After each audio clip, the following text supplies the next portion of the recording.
احتمال انك تكون انت تحدثت مع طفلك عن وجود اشخاص خطيرين موجودين بالحقيقة نحن لازم نتجنبهم، ويمكن قلت له لا تحكي مع الغرباء او لا تاخذ شيء من الغرباء او تتبعهم وتنفذ طلباتهم.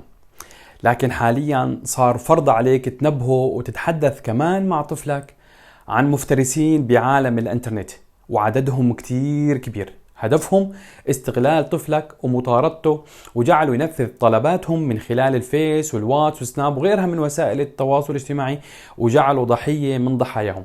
بهذا الفيديو بدي احكي عن شيء بتحتاجه انت وطفلك، سواء طفلك كان ذكر او انثى، لمعرفته عبر الاستغلال عن طريق النت. بس خليك معي وتابعني وشوفني لآخر الفيديو.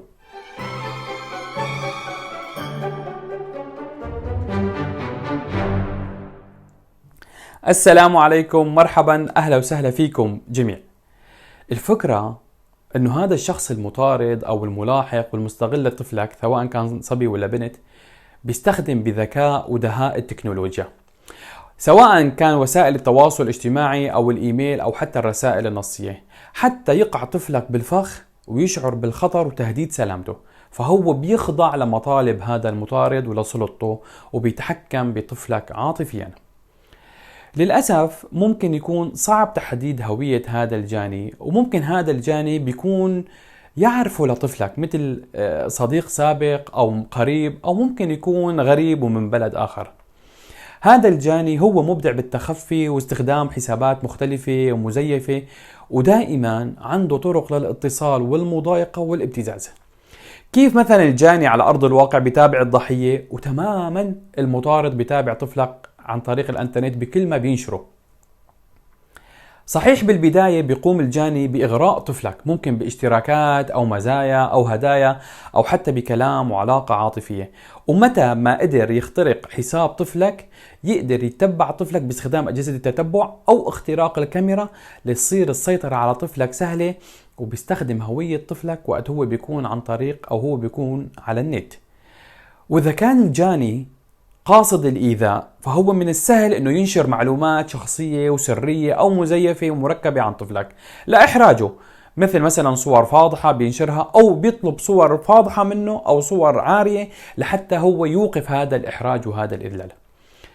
المشكلة أنه طفلك بيعتقد أنه هو بيقدر يتعامل مع الموقف لوحده، أو بصراحة ممكن هو يكون محرج بطلب المساعدة أو يحكي معك عن شو صار معه، فهو بيظل صامت وساكت. لكن بتظهر عليه علامات. هاي العلامات بتساعدك انت كوالد بالانتباه والملاحظة على انه طفلك عم بيعاني من موضوع ما، عم بيعاني من ملاحقة والاستغلال عبر الانترنت. من هاي العلامات انت ممكن تلاحظ انه هو عم بيقضي وقت طويل وغير طبيعي على الانترنت، بيتلقى مكالمات او رسائل بساعات غريبة، عم بيتلبك ويتصرف بغرابة وقت هو بيكون متصل بالانترنت، بيتلقى هدايا من أشخاص غرباء، أو عنده أشياء ما قال لك بشكل مسبق أنه هو بده يشتريها، أو بيطلب منك نقود أكثر من المطلوب ومو مثل السابق. عنده مشاعر مختلفة من الاستياء والخوف والبكاء بعد الانتهاء من الاتصال بالإنترنت. مشان هيك إذا ما كان من السهل أنه أنت تمنع المطاردة عن طريق الإنترنت، في أشياء بتقلل حدوث هاي المطاردة وبتساعدك بمنعها إذا قمت أنت وطفلك فيها. مثلا تأكدوا من إعدادات الأمان والمشاركات والمنشورات أنه يشوفها فقط الأصدقاء أو الأشخاص المعروفين، وأكد على طفلك أنه هو يسجل الخروج من الحسابات بعد ما هو يخلص منها، لحتى ما حدا يدخل والحساب نشط فيستغله وبيتحكم فيه بشكل غير لائق. شجعوا لطفلك انه هو ما يستخدم اسمه الصريح على وسائل التواصل الاجتماعي، واذا كان في بعض المواقع ما ضروري تملي بعض المعلومات الشخصية مثل المدينة والميلاد، فانت قل له لابنك ما يعمل هذا الشيء. لا يترك هاتفه او يسلمه لاي شخص من دون رقابة، يعطل ميزة تحديد الموقع وقت هو بده ينشر صور، او ينشر هاي الصور بعد ما يرجع للبيت. ومن عادات الامان كمان انه هو يقبل فقط طلبات الصداقة من اشخاص معروفين واقعيا، ويقوم دائما بتغيير وتحديث كلمات المرور بشكل دوري، ومو يختار كلمات سر أو كلمات مرور سهلة ممكن أي من كان إنه هو يحذرها. لذلك على ابنك التوقف عن التفاعل والرد على هذا الملاحق، يتجاهله ثم يتجاهله ثم يتجاهله إذا الحظر ما نفع معه. افعال أي خطوة أنت وطفلك لحتى تقلل فرص الوصول له.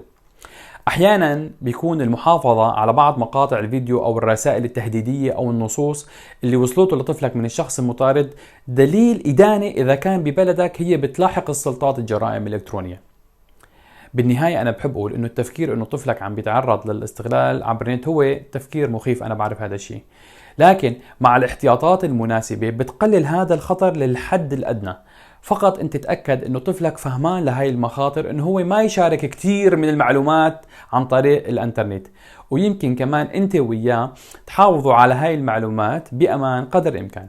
مشان هيك مشتركي قناة الكرام، إذا عندكم أسئلة أو استفسارات متعلقة بموضوع الحلقة، أو إذا أنتم وأطفالكم تعرضتم لقصص من قبل الاستغلال عن طريق الإنترنت، اكتبوها إلي أسفل هذا الفيديو بخانة التعليقات.